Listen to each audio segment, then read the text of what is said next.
व्यक्तिगत कुराहरू चाहिँ सबै बन्द कोठामा बन्द नै छन्, त्यो बाहिर आएको छैनन्। चाहिँ गाह्रो चाहिँ केटीहरूलाई चाहिँ लेडिजहरूलाई गाह्रो हुन्छ यहाँ आउँदाखेरि चाहिँ, बरु जेन्ट्सलाई चाहिँ अलिकति सजिलो हुन्छ। अ, यदि कोही मान्छे जापान आएर 4-5 वर्ष बसेर म गाडी यहाँ चाहिँ घर बनाउँछु अर्थात् चाहिँ गाडी किन्छु होइन, राम्रो एउटा लाइफस्टाइल जिउँछु भन्दाखेरि कतिको सम्भव छ यहाँनिर? 4-5 वर्षमा उसले राम्रो भाषा बनाएर उसले N2 लेभल पास गरेर उसले राम्रो चाहिँ इन्भाइरोमेन्ट क्रिएट गर्यो आफूले आफूलाई भने चाहिँ त्यो सम्भव छ। सो हेलो एभ्रिवान, यासी अफिसियलको नयाँ भिडियोमा तपाईँहरूलाई स्वागत गर्न चाहन्छु अनि हाम्रो दाइलाई पनि स्वागत छ। ल मेरो तर्फबाट पनि तपाईँलाई धेरै धेरै धन्यवाद। अनि के छ दाइ, जापान कस्तो हुँदैछ? बिन्दास छ, जापान एकदम ठिक छ। अब त्यस्तै त हो, काम बिदा काम पैसा त्यही त हो। हामी चाहिँ अहिले यता नजिकैको पार्कमा छौँ अनि यहाँ चाहिँ अब हामी विशेष स्टुडेन्ट लाइफ र यहाँको जापानको दैनिक जीवन चाहिँ कस्तो भइरहेको छ भनेर म दाइसँग छोटो कुरा गर्न चाहन्छु यो विषयमा। के छ दाइ, टाइम छ? टाइम छ, मजाले छ, कुरा गरौँ, केही फरक पर्दैन। अहिले चाहिँ जापानमा एकदमै धेरै स्टुडेन्टहरू आइरहेको छ होइन, तपाईँलाई कसरी लिनुहुन्छ? अब यस्तो हो, अब हामी नेपालीहरू जापान आउनु भनेको चाहिँ स्टुडेन्टहरू धेरै आउने अथवा अन्य भिसामा पनि धेरै आउने भनेको चाहिँ यहाँ चाहिँ फ्युचर खोज्नलाई हो। अब यहाँ फ्युचर चाहिँ स्टुडेन्टहरूको लागि चाहिँ पढाइ सिद्धिसकेपछि चाहिँ छ, तर पहिलाको जस्तो छैन। पहिला अलिकति इजी थियो सबै कुरामा, अहिले अलिकति टफ छ। अहिले यो रुल्सहरू पनि एकदमै चेन्ज छ, अहिले एकदमै गाह्रो छ। अब त्यही हो, म आउनेहरूलाई र आइसकेकोलाई चाहिँ आफूले एकदमै बुद्धि विवेकले चाहिँ आफूले आफ्नो लाइफ चलाउनु भनेर भन्न चाहन्छु। एकदम मेन्टल्ली चाहिँ स्ट्रङ भएर आउनु पर्यो सबैभन्दा पहिला होइन त? मेन्टल्ली त स्ट्रङ मात्रै होइन, स्ट्रङ। किन भन्दा यहाँ आइसकेपछि रियल काम भनेको यहाँको काम हो। अब नेपालको काम त नथिङ, केही पनि होइन नेपालको काम। यहाँको काम एकदमै रियल हुन्छ र कामको साथसाथै आफू एक्लो भएर काम गर्नुपर्छ। अब फ्यामिलीहरू हुँदैन नि त, त्यो भइसकेपछि मेन्टल्ली सपोर्ट पनि पाउँदैन क्या मान्छेले। मेन्टल्ली सपोर्ट नपाउँदै पनि एकदमै काम गर्न पर्यो र पढाइ पनि गर्न पर्यो। त्यो अनि अहिले चाहिँ अब तपाईँ त के वर्किङमा हुनुहुन्छ क्यारे होइन? वर्किङको लाइफ चाहिँ यहाँ कस्तो छ? वर्किङको लाइफ चाहिँ राम्रो छ। वर्किङको लाइफ राम्रो पनि छ, नराम्रो पनि छ के। अब कस्तो भन्दाखेरि चाहिँ वर्किङको लाइफ चाहिँ जसले भाषा जानेछ, जसले काम जानेछ, उसको लागि एनी टाइम एनिवेयर जापानको कुनै पनि ठाउँमा जहाँ गए पनि राम्रो छ। तर त्यो दुइटै जाने छैन अथवा दुइटामा एउटा जाने छैन भने चाहिँ गाह्रो छ। अब जापान जति पनि आउँदैछ स्टुडेन्टहरू अहिले पनि अब एकदमै यहाँ जापान आउने त लहरै चलिरहेछ होइन? अब नयाँ आउनेहरूलाई तपाईँ के सजेस्ट गर्न चाहनुहुन्छ? नयाँ आउनेलाई चाहिँ पहिल्यै नेपालमा राम्रोसँग पढेर N4 लेभलको भाषा एकदम राम्रो गराएर आउनलाई म सजेस्ट गर्छु। किन भन्दा अलिकति लटरपटर भाषा बनाएर यहाँ आएर भोलि बिहान काम गरेर काम र पढाइ मिलाएर र पढाइ सिद्धाइसकेपछि काम पाउनलाई पनि त्यस्तै गाह्रो छ। त्यही भएर अब हत्तपत्त अब आउनेहरूलाई चाहिँ N4 भाषा चाहिँ जे होस् राम्रो गराएर आउन भनेर म रिक्वेस्ट गर्न चाहन्छु। अनि दाइ जाँदा एउटा कुरा मलाई तपाईँलाई सोध्नु मन लागेको कुरा चाहिँ यहाँ जति पनि जापानमा नेपालीहरू हुनुहुन्छ होइन, अब एकदम पहिलादेखि आएर पनि बसिरहनु भएको छ नि त, अनि यो बारेमा चाहिँ तपाईँलाई के छ, यसको बारेमा चाहिँ केही भन्नु? अब नेपालीहरूको विषयमा चाहिँ यहाँ पहिल्यै आएर बसेको 10-15 वर्ष बसेको र सङ्घ संस्थामा आबद्ध भएको नेपालीहरू जस्तो एनआरएन छ र अन्य सङ्घ संस्थामा आबद्ध भएको नेपालीहरूले चाहिँ राम्रो छ। उहाँहरूले चाहिँ नेपालीलाई सरसहयोग गर्ने, परेको बेलामा कसैले केही भन्यो भने चाहिँ रेस्पोन्स गर्ने हुन्छ। नत्र भने प्रायःजसो नेपालीमा चाहिँ मैले देखेको चाहिँ यहाँ आएर मलाई के फिल भयो भन्दा लगभग 60-70% नेपालीहरूले चाहिँ नेपालीप्रति नै ठुलो पल्टिने अनि एउटा चाहिँ असहयोगको भावना राख्ने र रिस डाहाको चाहिँ भावना राख्ने देखेँ मैले त्यो काममा र अन्य चाहिँ व्यक्तिगत जीवनका कुराहरूमा पनि त्यस्तो देखेँ। यो प्रति चाहिँ मलाई एकदमै दुःख लाग्छ मलाई यो देख्दाखेरि चाहिँ। किन भन्दा हामी चाहिँ देशदेखि टाढा आइसकेपछि चाहिँ कमसेकम अरूले सहयोग गरोस् नगरोस् नेपालीले चाहिँ सम्पूर्ण नेपालीलाई सहयोग गर्नुपर्छ, यो भावना चाहिँ हरेकमा हुनुपर्छ के। जस्तो सपोज मैले एउटा उदाहरण दिन चाहन्छु। हामी कहीँ ट्रेनमा हिँड्यौँ भने चाहिँ नेपालीहरू टन्न हुन्छ, अथवा कोही नेपाली भर्खर भर्खर आछ, केही जाने छैन भने सट्ट हिँडिदिन्छन् के। मैले चाहिँ अहिलेसम्म त्यसरी हिँडेको छैन कि, किन भन्दा केही जाने छैन भने सिकाइदिनु पर्छ कि। नेपालीले त नेपालीलाई माया गर्नु पऱ्यो नि। अनि दाइ यस्तो भन्छ त जापानमा त अझ तपाईँको अहिले नयाँ आइरहेको जस्तो स्टुडेन्टहरू हुन्छ होइन, अनि सेन्पाईहरूले चाहिँ सहयोग नगर्ने होइन, कामहरूमा चाहिँ अब थाहा छैन भन्ने असहयोग गरिदिने त्यस्तो खालको व्यवहारहरू पनि हुन्छ अरे त के हो? होइन, त्यस्तो खालको मैले पनि सुनेको छु। अब मैले आफ्नै आँखाले त देखेको छैन, तर धेरै भाइ बहिनीहरूले भनेको सुन्दाखेरि, उनीहरूले कुरा गरेको सुन्दाखेरि चाहिँ सेन्पाईहरूले चाहिँ अभद्र व्यवहार गर्ने र अलिकति चाहिँ लेडिज छ भने फाइदा उठाउन खोज्ने, अथवा जेन्ट्स छ भने चाहिँ अब विभिन्न कुराहरू जस्तो अब आफूलाई फाइदा भयो भने चाहिँ गरिदिने, नत्र भने नगर्ने, त्यस्तो खालको चाहिँ छ। तपाईँले ठ्याक्कै लेडिज र उसको कुरा गर्नुभयो जेन्ट्सको होइन, केटा र केटीलाई चाहिँ यो जापानमा केटालाई भन्दा केटीलाई के कुरामा असहजता फिल हुन्छ होइन, अनि यसमा चाहिँ अलिकति जापान आउँदै गर्दाखेरि अहिले जुन अब एउटा ह्यारेसमेन्टको कुराहरू आउँछ न्युजहरूमा धेरै आइरहेको हुन्छ नि त, यसको बारेमा चाहिँ तपाईँ के भन्न चाहनुहुन्छ?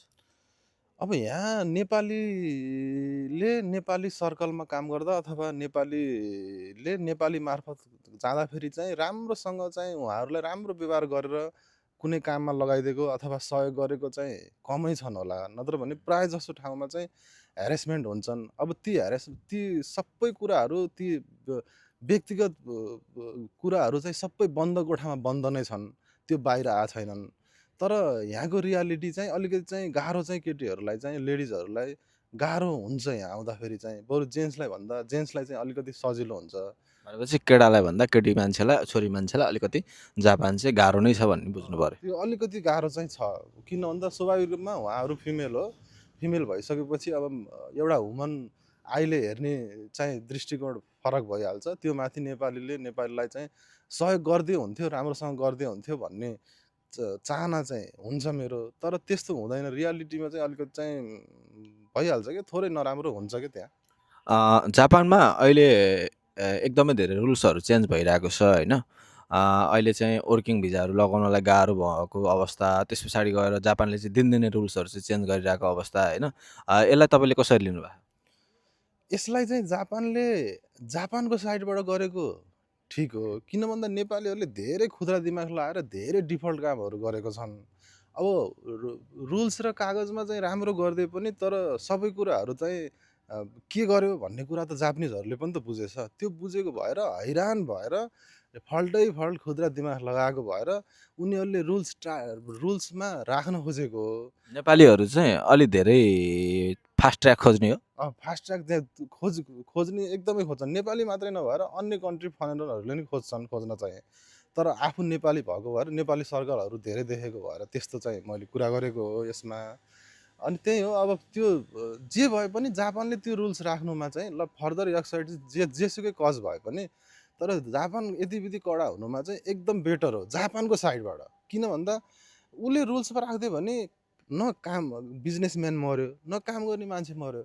दुईवटा रुल्समा राखेपछि त दुइटै चाहिँ बाँधियो नि त, दुइटैलाई राम्रो भयो नि त। अब कोही मान्छे आउँछ, कसैलाई ल काम लगाइदिन्छु भनेर ल्याइदिन्छ, यहाँ आएर अलपत्र पारिदिन्छ, त्यस्तो केसहरू धेरै भयो कि। त्यो त हुँदैन नि त। त्यो हिसाबले चाहिँ जापानले आफूले रुल्स राखेको हो। तर अब नयाँ आउने र अहिले भइरहेको जो चाहिँ खाइसाइन भइसके छैन, उसले वर्किङ भिसा स्टुडेन्ट भइसकेपछि आफ्टर स्टडी वर्किङ नगरेकोहरूलाई चाहिँ अहिले गाह्रो बनायो यो रुल्सले गर्दा। किन भन्दा यन टु चाहिने बनायो। अब यन टु चाहिनको लागि कम्तीमा पनि तपाईँको चाहिँ 3 वर्ष जति, 2-3 वर्षसम्म राम्रोसँग पढेर चाहिँ यन टु दिनुपर्ने हुन्छ। हाम्रो अब नेपाली के छ भन्दाखेरि चाहिँ, हामी नेपालीहरू यहाँ काम र वर्किङ लाइफ र स्टडी लाइफ दुइटै सँगसँगै लानुपर्ने हुन्छ। त्यो सँगसँगै लाँदाखेरि ब्यालेन्स मिल्दैन, स्टडीमा ह्याम्पर हुन्छ। अनि त्यो ह्याम्पर भइसकेपछि यन टु दिनलाई अलिकति टाइम लाग्छ क्या, अलिकति गाह्रो छ क्या हाम्रो। अस्ति भर्खर मैले एउटा न्युज भेटेको थिएँ, नेपालमा चाहिँ नेपालीहरू चाहिँ जापानमा यो वर्ष आत्महत्या गर्नेको सङ्ख्या 60जना लगभग पुगेको रहेछ होइन, यसबारेमा चाहिँ तपाईँ यसको खास रिजन चाहिँ के हो जस्तो लाग्छ? यसको रिजन चाहिँ नेपालीलाई मनदेखि तन मनबाट सहयोग गरिदिने, सबैलाई सहयोग गरिदिने भन्ने केही पनि हुन्थेन होइन। अब एक त अब त्यो हुनुमा चाहिँ फेरि उसको पनि फल्ट छ होला। अब किन भन्दा अब भाषाको प्रब्लम हुन्छ यहाँ आइसकेपछि उसले भाषा यदि जानेर आएको भए अरू ठाउँमा अन्यत्र जुन पनि ठाउँमा आफै गएर चाहिँ बोलेर ट्याकटुक आफूले मिलाउन सक्थ्यो कामको कुराहरू।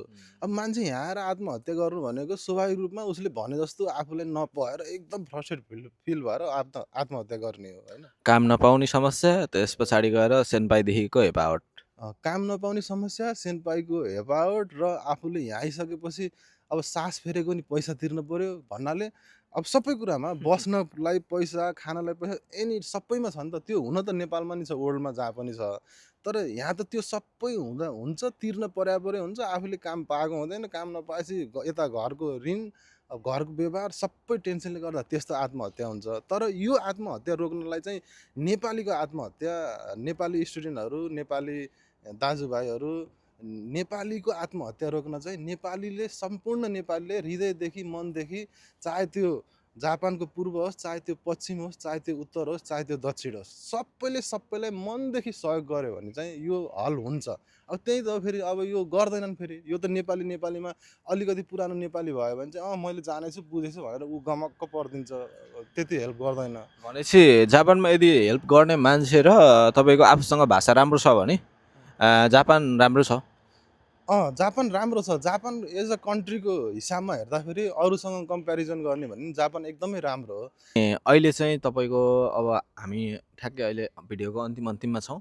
अहिले रात पनि परिसकेको छ। त्यही भएर अब हामी चाहिँ जस्तो अहिले नेपालीहरू जापानमा आउँछौँ र त्यस पछाडि जति पनि दुःख पीडाहरू भोग्नु परेको छ, एक खालको भनेको त हाम्रो नेपालको र जापानको इन्भाइरोमेन्टल कति मिक्स म्याच भएको कि जस्तो पनि फिल हुन्छ मलाई होइन। त्यो त एकदमै आकाश जमिनको मिक्स म्याच छ नि। यहाँको इन्भाइरोमेन्ट भनेको सबै रुल्समा छ, सानैदेखि एउटा संस्कार छ। यहाँ बच्चाहरूलाई स्कुल पढ्न जाँदाखेरि पनि त्यस्तो प्रेसरले पढाइँदैन। यहाँ चाहिँ कसरी बाटो काट्ने, कसरी खाना बनाउने, कसरी बोल्ने, कसरी गर्ने, यहाँ चाहिँ यहाँको स्टडीमा संस्कार सिकाइन्छ। हाम्रो वहाँ के छ भन्दा नेपालमा चाहिँ हामी फ्रिडमसँग आफ्नो मनमर्जीले बसेको धेरै छौँ हामी। अनि हामी नेपालीहरू यहाँ एक्कासी आउँदाखेरि यहाँको एकदम कडा रुल्सले नै हामीलाई सुरुमा नयाँ मान्छेलाई चाहिँ एकदमै गाह्रो बनाउँछ। अब सबै त त्यस्तो छैनन् होला नेपाली, कति राम्रो पनि छन्। तर प्रायः जसोलाई चाहिँ यहाँको रुल्सले, यहाँको इन्भाइरोमेन्टले चाहिँ एकदमै गाह्रो बनाउँछ। जस्तै तपाईँको यदि कोही मान्छे जापान आएर 4-5 वर्ष बसेर म गाडी यहाँ चाहिँ घर बनाउँछु अर्थात् चाहिँ गाडी किन्छु होइन, राम्रो एउटा लाइफस्टाइल जिउँछु भन्दाखेरि कतिको सम्भव छ यहाँनिर? 4-5 वर्षमा उसले राम्रो भाषा बनाएर उसले N2 लेभल पास गरेर उसले राम्रो चाहिँ इन्भाइरोमेन्ट क्रिएट गर्यो आफूलाई भने चाहिँ त्यो सम्भव छ। त्यो सम्भव नभएको होइन। तर त्यही हो, उसले चाहिँ आफूले राम्रोसँग यहाँको भाषा जान्न पर्यो, आफूले त्यही अनुसारको भाषाको लेभल बनाउनु पर्यो र काम पनि त्यही अनुसारले उसले पाउनु पर्यो। त्यो सबै मिल्यो भने चाहिँ त्यो सम्भव छ। एउटा जापानको चाहिँ शब्दहरूमध्ये तपाईँलाई कुनै एउटा मनपर्ने शब्द केही छ भने भन्दैन? शब्द चाहिँ आरिगातो गोजाइमास। हस्, धन्यवाद। ल हस्, थ्याङ्क यू। भाइलाई पनि थ्याङ्क यू। र यो च्यानलले एकदमै राम्रो प्रगति गर्दै जाओस् आगामी दिनहरूमा। मेरो धेरै धेरै शुभकामना छ। हस्, धन्यवाद दाइ।